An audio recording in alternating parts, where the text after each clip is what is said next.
आज का हमारा टॉपिक है elementary canal and digestive system. Digestive system के बारे में, डाइजेशन के बारे में पढ़ेंगे हम लोग, और हमारे एलिमेंट्री कैनल के बारे में पढ़ेंगे। एलिमेंट्री कैनल है क्या और उसमें किस प्रकार से भोजन जो है डाइजेस्ट होता है, कहाँ कहाँ किन किन कैनल से होकर जाता है भोजन, और अंत में किस प्रकार से उसका डाइजेशन कंप्लीट होता है ना। तो इन सब की चीज़ों के बारे में पढ़ना है। एलिमेंट्री कैनल के बारे में पढ़ना है। एलिमेंट्री कैनल में कौन कौन से कैनल है, कौन कौन से डाइजेस्टिव जूस निकलते हैं, किस किस पे वो एक्ट करते हैं, किसको कन्वर्ट करते हैं सिंपल कम मॉलिक्यूल में। क्योंकि हम लोग भोजन करते हैं वो कॉम्प्लेक्स रहता है, उसको सिंपल में चेंज करने का काम करते हैं हमारे एंजाइम्स। तो इन सभी चीज़ों के बारे में हम लोग जो है इस वीडियो में पढ़ेंगे कि किस प्रकार से डाइजेशन जो है हमारे एलिमेंट्री कैनल के अंदर कंप्लीट होता है। तो यहाँ पे देखा जाए तो एलिमेंट्री कैनल का स्टार्ट, जो शुरुआत होता है, एलिमेंट्री कैनल शुरू होता है हमारे मुंह से। जो हमारा माउथ है, माउथ से एलिमेंट्री कैनल का स्टार्ट होता है। और एंड कहाँ पे होता है, यहाँ पे देख लीजिए। एलिमेंट्री कैनल का ये शुरुआत का हिस्सा है। एलिमेंट्री कैनल यहाँ से स्टार्ट हो रहा है और यहाँ से होते हुए ये सब स्मॉल इंटेस्टाइन, लार्ज इंटेस्टाइन से होते हुए सीधे एनस पे जाके वो जो क्या हो रहा है, खत्म हो रहा है। क्या चीज, हमारा एलिमेंट्री कैनल। तो एलिमेंट्री कैनल में कौन कौन से पार्ट है, कहाँ पे, ये सारी चीजें जो है पहले से बनाकर तैयार कर दी गई है। तो क्योंकि शॉर्ट वीडियो जल्दी से जो है आप लोगों को समझाया जा सके। इसमें स्टार्ट हो रहा है माउथ से। माउथ, उसके पास आ रहा है हमारा ये वाला जो हिस्सा आता है, ये यहाँ से लेकर और नीचे जो हमारा स्टमक है वहां तक जो एक पाइप होती है, उस पाइप को हम लोग बोलते हैं ऑसोफेगस। क्या बोलते हैं, ऑसोफेगस। यहाँ से लेके यहाँ तक का जो हिस्सा है, ये जो एक पाइप है, इसको बोलते हैं हम लोग ऑसोफेगस। आइसोफेगस के नाम से जाना जाता है। दूसरी चीज यहाँ पे आती है, इस यहीं पे एक जो है सॉफ्ट बोन्स होती है, सॉफ्ट बोन्स की लाइनिंग होती है। ये सॉफ्ट बोन के आप टच करेंगे अपने नेक को तो पाएंगे कि सॉफ्ट बोन्स की इस पे लाइनिंग है ना। तो सॉफ्ट बोन्स की जो लाइनिंग होती है, उस लाइनिंग को हम लोग बोलते हैं ट्रेकिया। क्या बोलते हैं, ट्रेकिया। यहाँ पे जो है दर्शाया गया है, ये क्या है, ट्रेकिया है। आगे आते हैं तो आगे आने के बाद जब जस्ट नीचे जाते हैं तो हमारा आता है स्टमक। स्टमक जो हमारा एलिमेंट्री कैनल का सबसे बड़ा जो है हिस्सा है, चौड़ा हिस्सा है, जो हमारा स्टमक है। स्टमक में आप लोग देख रहे हैं यहाँ पे म्यूकस है। म्यूकस की स्टमक की इनर लाइनिंग जो होती है उसको बोलते हैं हम लोग म्यूकस। आगे हमारा लीवर आता है। म्यूकस और हमारा जो स्टमक है और स्मॉल इंटेस्टाइन है, उसकी जो उनका जो ज्वाइंट है उनका, जहां से वो जो दोनों जुड़ते हैं, वहीं पे हमारा आता है लीवर। लीवर वहीं पे जो है वहीं से जुड़ा होता है, लीवर है यहाँ पे। और उसके बाद से स्मॉल इंटेस्टाइन यहाँ से शुरू होती है। स्मॉल इंटेस्टाइन शुरू होके आती है यहाँ अपेंडिक्स तक। अपेंडिक्स से फिर जो है लार्ज इंटेस्टाइन का स्टार्ट होता है। लार्ज इंटेस्टाइन जाता है तो रेक्टम होता है, रेक्टम के बाद एनस। तो एनस पे जाके जो है पूरी तरह से जो है हमारा एलिमेंट्री कैनल जो है समाप्त हो जाता है। माउथ टू एनस हमारा एलिमेंट्री कैनल होता है। आगे हम लोग अब पढ़ेंगे कि डाइजेशन जो है कहाँ कहाँ होता है, किस प्रकार से होता है। तो हम लोग को पता है कि फूड क्या है, तो फूड है फूड कॉम्प्लेक्स चीज होता है, कॉम्प्लेक्स होता है पूरी तरह से। जब हम लोग खाते हैं भोजन को, पहले हम लोगों ने फूड के बारे में मैंने पहले बताया है कि food is a mixture of complex mixture of substances. Complex mixture of substances, अलग अलग सब्सटेंसों का ये क्या है, मिक्सचर होता है। कौन, हमारा फूड। और दूसरी चीज है, उसकी जो बनावट होती है बहुत ही कॉम्प्लेक्स होती है, बहुत ही कॉम्प्लेक्स होती है। डायरेक्टली उससे हमको जो है एनर्जी नहीं मिल सकती है, हम उससे कोई भी चीज जो है प्राप्त नहीं कर सकते हैं। वो हमारे डाइजेस्टिव सिस्टम के अंतर्गत एलिमेंट्री कैनल माउथ से शुरू होता है और एनस पे मैंने बताया। तो वहां से माउथ से उसका डाइजेशन शुरू हो जाता है और डाइजेशन होते होते होते होते लास्ट वाला जो हिस्सा है हमारा स्मॉल इंटेस्टाइन का, जो लास्ट वाला हिस्सा है, विलाई वाला जो हिस्सा लास्ट वाला जो है उसमें विलाई होती है। विलाई एब्जॉर्प्शन का काम करती है और एब्जॉर्ब करके जितने भी न्यूट्रिएंट्स होते हैं उन सबको भेज देती है हमारे ब्लड के थ्रू हार्ट में, और वहां से भोजन का सप्लाई जो है पूरे सेल में हो जाता है। यहाँ पे माउस में जब हम लोग भोजन को जब जैसे ही अंदर लेते हैं, क्योंकि यही जो है क्या है, भोजन को अंदर लेने का यही एक रास्ता है इंटेक करने का। तो यहाँ से हम लोग भोजन को अंदर लेते हैं। अंदर लेने पे दांत के हेल्प से, जो हमारे टीथ होते हैं, अलग अलग टीथ होते हैं, टीथ के बारे में भी अलग वीडियो में आप लोग को जो बता दिया जाएगा कि कौन टीथ कैसे होते हैं, किस प्रकार से जो वर्क करते हैं। तो टीथ जो है, टीथ के हेल्प से हम लोग अच्छी तरह से उसको चबा कर खाते हैं, चबा कर खाते हैं, और उसके साथ साथ हमारी जो जीभ होती है वो भोजन के साथ रोल करके मिक्स करती है। उसमें क्या चीज, एंजाइम्स मिक्स करती है। एंजाइम में क्या चीज, कौन सा एंजाइम, तो सलाइवा जो है हमारे माउथ में सलाइवरी ग्लैंड्स होती हैं, उस सलाइवरी ग्लैंड जो है प्रोड्यूस करती हैं सलाइवा, और वो सलाइवा जो है मिक्स होता है हमारे भोजन के साथ जो भी हम लोग खाते हैं और जिसको चबाते हैं दांतों के हेल्प से, उसके साथ साथ जीभ जो है क्या करती है, सलाइवा उस भोजन के साथ मिक्स करती है। तो सलाइवा क्या करता है, स्टार्च को माल्टोज में चेंज करती है। स्टार्च को क्या करती है, माल्टोज में चेंज कर देती है। स्टार्च को माल्टोज में चेंज करता है कौन, हमारा सलाइवा, जो कि प्रोड्यूस होता है माउथ में सलाइवरी ग्लैंड्स के द्वारा। आगे यहाँ पे पार्सली जो डाइजेस्टेड फूड है, जो माउथ में जो पार्सली डाइजेस्ट होता है, वो ऑसोफेगस से होते हुए ट्रेकिया के मदद से आ जाता है हमारे स्टमक में। स्टमक में आने के बाद जो है 1 से 2 घंटे तक जो है यहाँ पे भोजन रुकता है। रुकने के बाद यहाँ पे क्या क्या चीजें निकलती है, तो हमारी जो इनर जो लाइनिंग है ना, जो हमारा पेट है, वो इनर जो लाइनिंग है, वो इनर लाइनिंग निकालता है पेप्सिन एंड हाइड्रोक्लोरिक एसिड।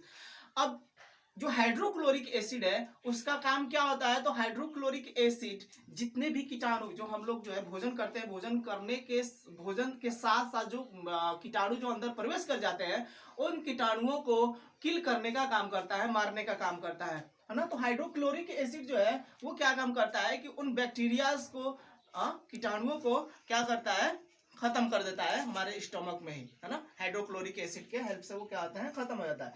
दूसरा चीज क्या कर रहा है कि जो पेप्सिन जो प्रोड्यूस हो रहा है स्टमक के द्वारा, वो पेप्सिन जो है एक्ट होता है किस पे रिएक्ट करता है, तो हमारे प्रोटीन पे। पेप्सिन जो है एंजाइम हमारे प्रोटीन पे रिएक्ट करता है और उसको सिंपल मॉलिक्यूल्स में चेंज करता है। तो पार्सली डाइजेस्ट करता है, पूरी तरह से डाइजेस्ट नहीं हो पाता है प्रोटीन, पार्सली डाइजेस्ट होता है। तो पार्सली डाइजेस्टेड जो प्रोटीन है, यहाँ पे कुछ देर रुकने के बाद दूसरी चीज यहाँ पे कुछ देर रुकता है, और ये जो पेप्सिन और हाइड्रोक्लोरिक एसिड का मैंने काम बता दिया कि उनका काम क्या होता है।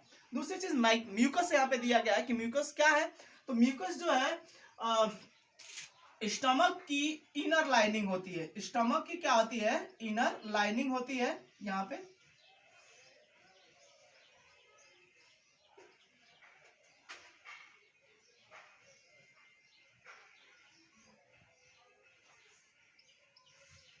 स्टमक की इनर लाइनिंग है जिसको हम लोग म्यूकस बोलते हैं। और ये क्या करती है, म्यूकस क्या करती है, हमारे स्टमक को बचाती है। मतलब स्टमक को बचाने का मतलब ये है कि जैसे हम लोग भोजन करते हैं, तो भोजन के साथ साथ अगर हम लोग जैसे भोजन के साथ साथ हम लोग मीट मांस भी वगैरह कभी कभी जो है खाते हैं, भोजन का वो भी हिस्सा है।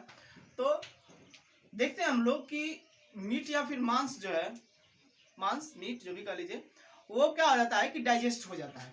अगर वो डाइजेस्ट हो सकता है तो हमारा जो पेट है वो क्यों नहीं डाइजेस्ट होता है। आखिर उसको डाइजेस्ट करने के लिए जो एंजाइम्स हैं, जो डाइजेस्टिव जूस है, वो क्या काम करते हैं कि उस मुर्गा या जो भी मछली है या फिर जो भी चीज हम लोग खाते हैं, उसको वो क्या करता है, डाइजेस्ट कर देता है। कौन, हमारे एंजाइम्स।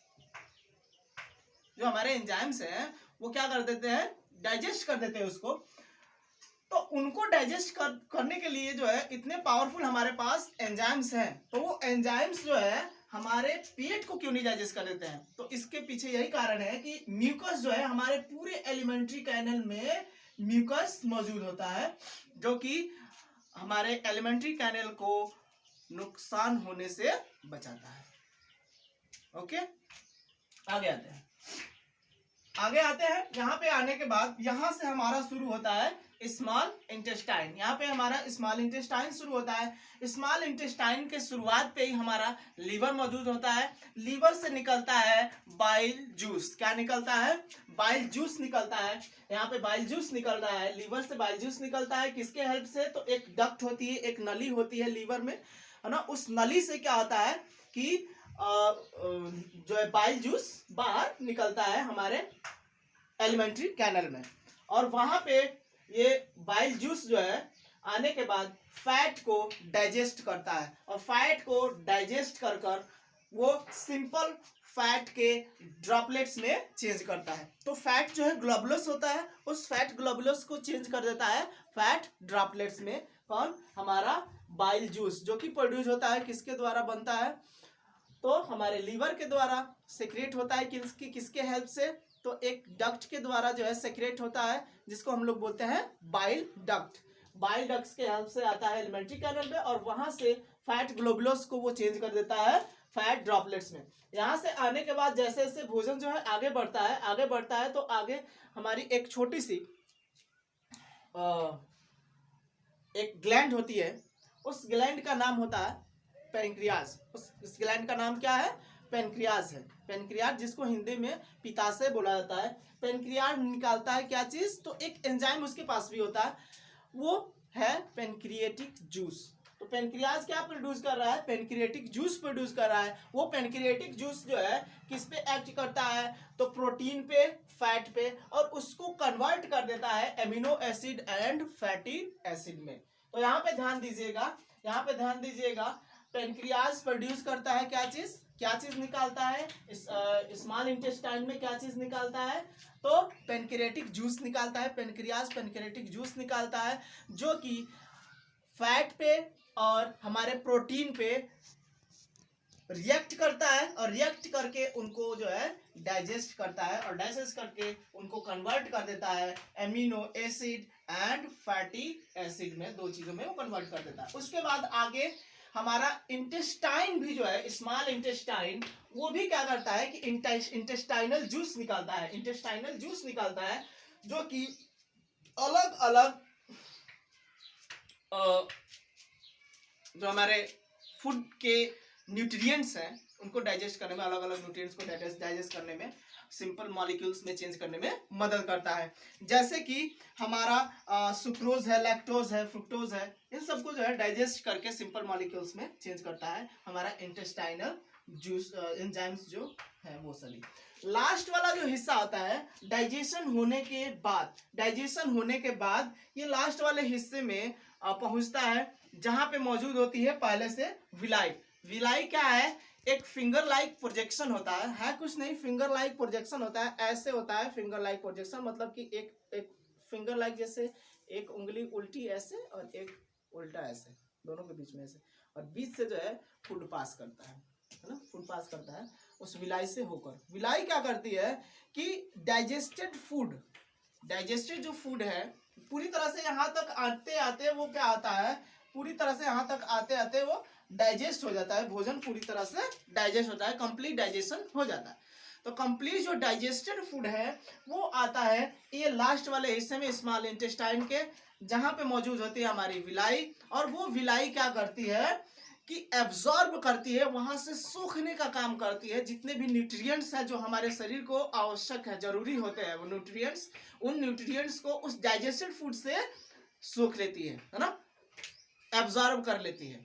और एब्जॉर्ब करने के बाद यहाँ पे जो है इसकी जो आउटर लाइनिंग होती है स्मॉल इंटेस्टाइन की, जहाँ पे विलाई होती है, वहां पे कैपिलरीज होती हैं, पतली पतली नसें होती है, कैपिलरी होते हैं। वो उस कैपिलरीज में ब्लड होता है, उस ब्लड के थ्रू जो है भोजन को डाइजेस्टेड जो फूड जो ऑब्जर्व करती है विलाई, उसको जो है फिर दोबारा हार्ट में भेज दिया जाता है उस ब्लड के थ्रू।